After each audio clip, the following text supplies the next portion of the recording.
موقع کو زیادہ سے زیادہ فائدہ اٹھانے والا ہونے کی حیثیت سے استعمال کرنے کے لیے آدمی پہلے سے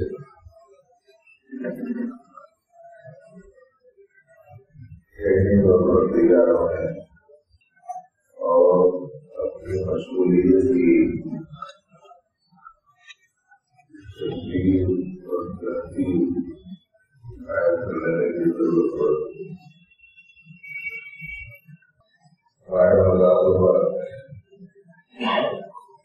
قیمتی مہینہ ہے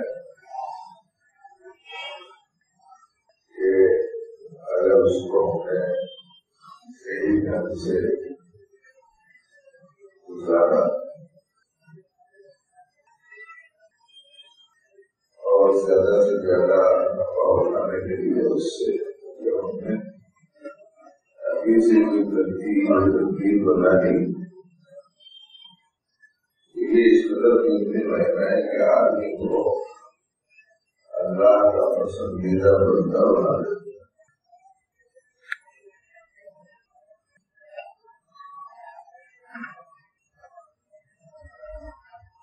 اللہ تعالیٰ نے قرآن پاک میں فرمایا اللہ تقوی والوں کو پسند کرتے ہیں، اور اللہ نے قرآن پاک میں فرمایا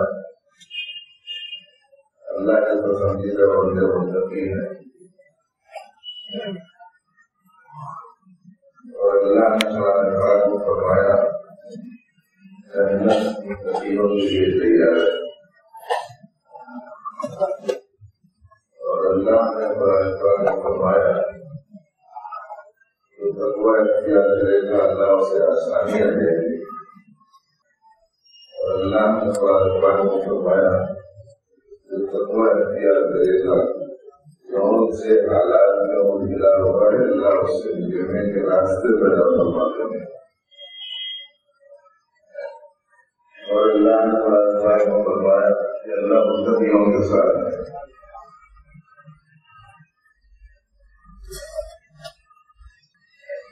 آیات ترجمہ سنی، آیتوں سنی۔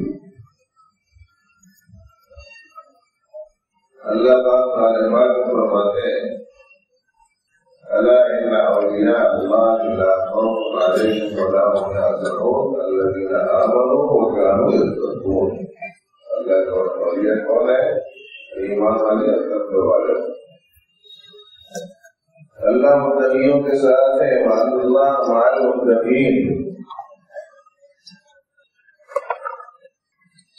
ان اللہ مع الذین اتقوا، اللہ تقوی والوں کے ساتھ۔ ومن يتق اللہ يجعل له من امره یسرا، جو اللہ سے ڈرے گا اللہ اس کے لیے آسانی پیدا کرے گا۔ ومن يتق اللہ يجعل له مخرجا ويرزقه من حيث لا يحتسب، لمبا اختیار کرے گا اللہ اس سے نکلنے کے لیے راستے پیدا فرمائیں گے، اور ایسی جگہ سے روزی دیں گے جہاں سے آدمی کو کمال میں نہیں ہو۔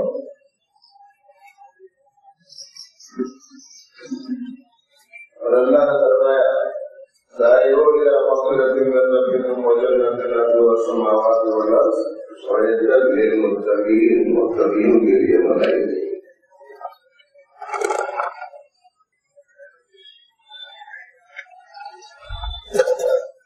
یہ ساری نعمتیں پیدا ہوتی ملتی ہیں صفت تقویٰ سے، اور تقویٰ ملنے کے بنیادی اسباب میں سے ایک سبب باہر مزہ ہے۔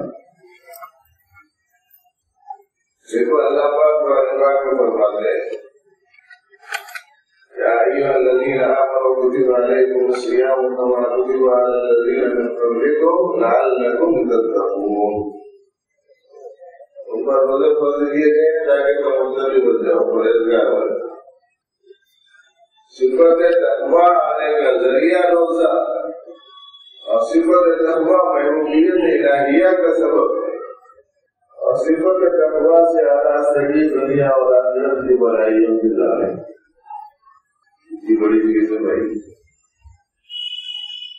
اتنا قیمتی مہینہ آتے رہا ہے جاتے رہا ہے، اس کے گزارنے کی کوئی تدبیر نہیں، صحیح استعمال کرنے کی کوئی تدبیر نہیں، اس سے زیادہ سے زیادہ فائدہ اٹھانے کے لیے ذہنی کوئی تیاری نہیں۔ اس کے نتیجے میں ہر سال رمضان کی آمد بھی ہے، رفت بھی۔ رمضان آنے سے پہلے ہم جیسے، رمضان جانے کے بعد ویسے، کوئی دوائیوں نہیں پیدا ہوتا۔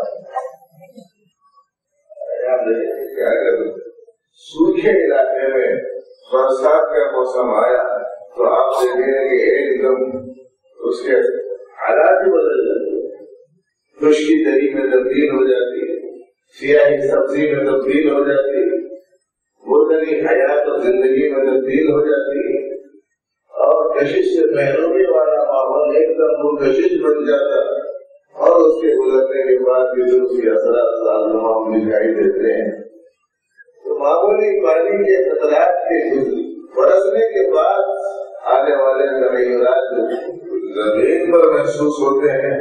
عجیب بات یہ ہے کہ ہماری غفلت، ہماری بے توجہی کی صورت حال یہ ہے کہ رحمت الہیہ کی خصوصی بارش کا مہینہ آ بھی رہا ہے، گزر بھی رہا ہے، ہماری زندگی میں دین و ایمان کے حیات کے کوئی آثار دکھائی نہیں دیتے، اخلاق کی کوئی لہلانا بند دکھائی نہیں دے رہا، اور وہ مایوسی، محرومی، سوکھا پن، اداسی اور سیاہی ظاہر ہو کر کشش والے کوئی جذبات بھی پیدا نہیں ہو رہے زندگی میں، مطلب یہ ہوا کہ اس نے استعمال کا برتنے کا کوئی نظام ہی نہیں ہمارے پاس، اور اگر ہے عام دنوں سے زیادہ آدمی کو اللہ سے غفلت میں ڈالنے والا ہے۔ غیر رمضان میں جتنا وقت بازار میں گزرتا ہے تاجروں کا، رمضان میں اس کا ڈبل بلکہ پورا وقت بازار میں گزرتا ہے۔ عام لوگوں کا غیر رمضان میں بازار میں جانے کا وقت بہت تھوڑا ہوتا ہے، رمضان میں بار بار کرنا، بار بار، اور عورتوں کو تو ہماری حضرت اور حضرت مجھے ملے ہیں، جس کا شوق ہے رمضان میں خریدی کر کے کچھ ہو روٹی اب کوئی چیز ہونا ہے تو رمضان آنے سے پہلے پہلے دلا دیجیے، بہت سی چیز اپنے کو نہیں ملتی رمضان میں۔ رمضان کے بازار میں کیوں کہوں گا، بہترین زمانہ بدترین جگہ ہے، رمضان بہترین زمانہ اور بازار بدترین جگہ۔ بازار میں رہنے والے کے موسم بازار کی بدترین جگہ کیوں، ایک بار سے بولے ہمارا 24 گھنٹے میں گزارتے ہوئے بھائی بولا تو آپ کو ضرور مانا ہونا چاہیے۔ سنا تو پیارے نبی صلی اللہ علیہ وسلم کی بات عرض کر رہا ہوں آپ کے سامنے۔ پیارے نبی صلی اللہ علیہ وسلم نے ارشاد فرمایا، احب البلاد الى اللہ المساجد، تمام مقامات میں سب سے زیادہ پسندیدہ اللہ کے نزدیک مسجد ہے، وشر البلاد الاسواق، ومقامات کے تمام مقامات میں سب سے زیادہ بدترین جگہ بازار ہے، غفلت کی جگہ ہے، وہ دلوں کی دنیا کی طرف متوجہ ہونے کا کی جگہ ہے۔ اس لیے بھائیوں کی توجہ کے ساتھ اس بات کو سننا چاہیے کہ ابھی سے اپنی ایسی ترتیب بنائے کہ ہمارا رمضان کم از کم 11 مہینے ایسے دین کی پسندیدگی کے ساتھ میں گزرا، اس سے زیادہ دین کی مشغولی کے ساتھ گزرا۔ تو جیسے 11 مہینوں میں ہم گناہوں سے بچنے کا اہتمام کرتے رہے، رمضان میں تو اس سے زیادہ اہتمام کرنا، اور جن برائیوں میں ذرا زیادہ مشغول رہے رمضان میں ان سے خاص طور سے احتیاط کرنے کی کوشش کریں۔ روزہ 2 قسم کا، ایک 24 گھنٹے کا اور ایک صبح سے لے کے شام تک۔ صبح سے شام تک کے روزے میں جان آتی ہے 24 گھنٹے کا روزہ رکھنے سے. یہ بات یاد رکھنا چاہیے. گالی دینا 24 گھنٹے منع ہے.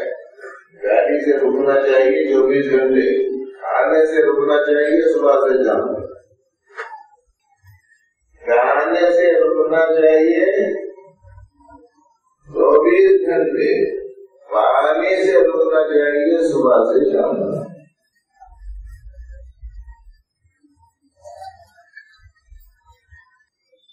ایسے ہی سمجھ لیجیے. غیبت سے 24 گھنٹے رکنا ہے. جھوٹ سے 24 گھنٹے رکنا ہے. جھگڑوں سے 24 گھنٹے رکنا ہے. بینی سے 24 گھنٹے رکنا ہے. ننگی تصویروں کے دیکھنے سے 24 گھنٹے رکنا ہے. کسی پر ظلم سے 24 گھنٹے رکنا ہے. کسی کو دھوکہ دینے سے 24 گھنٹے رکنا ہے. یہ 24 گھنٹے رکنے والی چیزوں سے رکیں گے تو یہ صبح سے لے کے شام تک کھانے پینے سے رکنا یہ جان پیدا کرتا ہے. اور اگر صبح سے لے کے شام تک کھانے پینے سے رک جاتے ہیں, دن کا روزہ رکھ لیتے ہیں, 24 گھنٹے کا روزہ نہیں رکھتے تو دن کے روزے کی جان نکل جاتی ہے. اور جس قسم کا روزہ رکھنے کی طرف روشنی دلائی جا رہی ہے ایسا روزہ رکھے تو تقویٰ پیدا ہوگا. اور تقویٰ حاصل ہو گیا تو اس پر کچھ سب مل گیا. دین و دنیا کی ساری نعمتیں پروردگار عالم نے اس خدمت کے ساتھ معاملہ کر. اسی لیے بھائیوں تیاری کیجیے, ذہنی طور پر اس بات کی تدبیر کیجیے کچھ ایسی کہ ہمارا وقت زیادہ سے زیادہ اللہ کو راضی کرنے والے اعمال میں رمضان میں لگے, اور اللہ کو ناراض کرنے والے ہر عمل سے ہم بھی بچے, ہمارے بچے بھی بچے, ہماری عورتیں بھی بچیں, ہمارے گھر کا پورا ماحول محفوظ رہے ہر ایسی عمل سے اور ہر ایسی حالت سے جو اللہ کو ناراض کرنے کا سبب بنتا ہے. وقت چکے ہو گیا, اس لیے بات ختم کی جا رہی ہے. آپ دعا فرما دیجیے جلال بھی صاحبہ کے انصر کی مدد میں